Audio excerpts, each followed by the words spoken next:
The safe is open. The voice rang through the marble holes like a gunshot.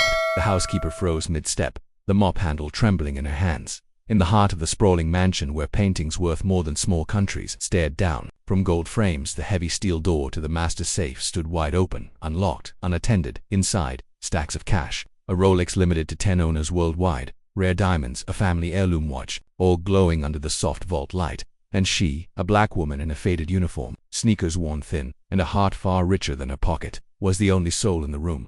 Her name was Amara Daniels. She'd worked for the Whitmores for 11 years, quiet, efficient, invisible, the kind of person who knew every creak in the floorboards and never spoke unless spoken to. To Charles Whitmore, the billionaire tech mogul with a reputation colder than the vault itself, she was part of the background. Like the marble floors, or the imported orchids, well kept, always present, but never noticed. Until that day.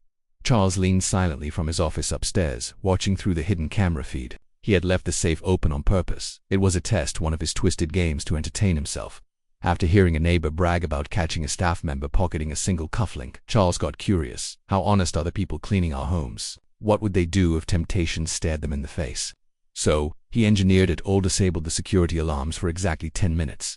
No staff was supposed to be on that floor, except Amara, who had just come to return a misplaced scarf his wife had dropped. Now, it was all unfolding exactly how he wanted. Amara slowly stepped toward the vault.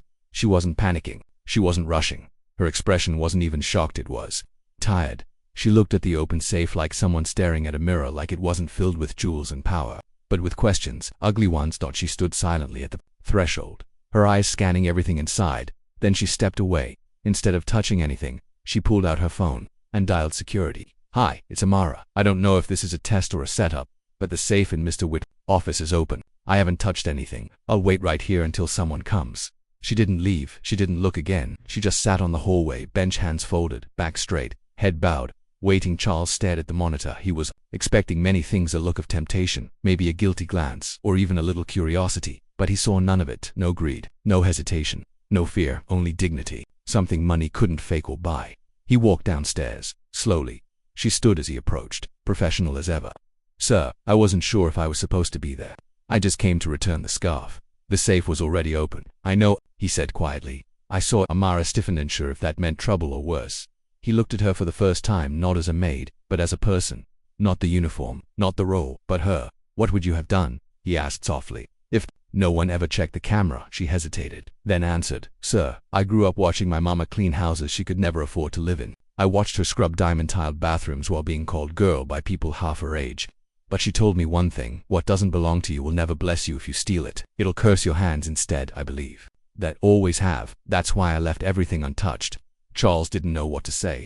A man surrounded by yes-men and AI assistants, stunned silent by a woman with a mop and a mother's wisdom. The next morning, Amara received a letter on her breakfast tray at the staff quarters. Inside, "Loyalty that can't be bought is the rarest kind. Thank you for showing me it exists." Charles Whitmore. Attached to the note was something even more shocking, a promotion no longer made. Amara was appointed chief household officer, a role overseeing all estate operations, salaries, and staff budgets, and with it a 6-figure salary and a home of her own on the property. The other staff whispered in awe. Neighbors raised their brows. The world didn't know what happened in that mansion, but inside those walls, everything changed. She walked taller now, still cleaned when she wanted to, but now with respect. And Charles, he told every guest at his next fundraiser, "You want to test someone's honesty? Don't use temptation, use trust." Because what Amara showed me wasn't just honesty, it was integrity, and that's rarer than any jewel in that vault.